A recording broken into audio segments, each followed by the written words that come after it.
Cricket match দেখার সময় একটু পরপরই সবার নজরে চলে আসে স্ক্রিনে ভেসে ওঠা বলারের গতির দিক।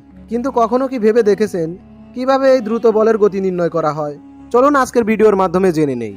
আর হ্যাঁ, ততক্ষণে আপনি যদি অনুবীক্ষণ পিডিআই নতুন হয়ে থাকেন তাহলে আমার চ্যানেলটি সাবস্ক্রাইব করবেন এবং পাশে থাকা বেল আইকনটি প্রেস করবেন।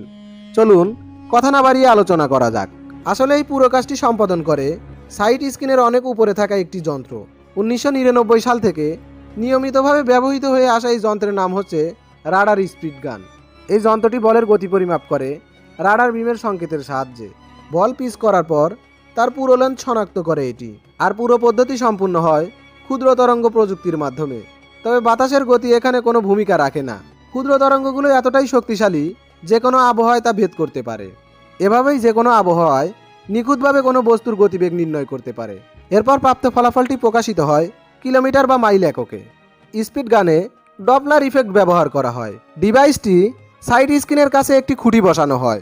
এটি পিচের দিকে একটি মাইক্রোওয়েভ রশ্মি নিক্ষেপ করে এবং এইভাবে পিচ বরাবর যে কোনো বস্তুর গতিবিধি শনাক্ত করে।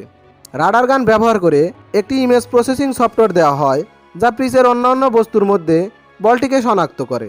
এছাড়াও হলকাই প্রযুক্তির মাধ্যমে 6টি ক্যামেরা ব্যবহার করে 3টি ফলাফল পাওয়া যায়, যার সাহায্যে বলের দিক, গতি, দোলন ইত্যাদি নির্ণয় করা হয়। এই প্রযুক্তি ক্রিকেটের পাশাপাশি টেনিস ও ফুটবল খেলায়ও ব্যবহৃত করা হয়। প্রথমে মিলিটারি কাজে এবং বিমানের ল্যান্ডিং গিয়ারের ক্ষয়ক্ষতি এড়াতে এই যন্ত্রটি আবিষ্কার করা হয়।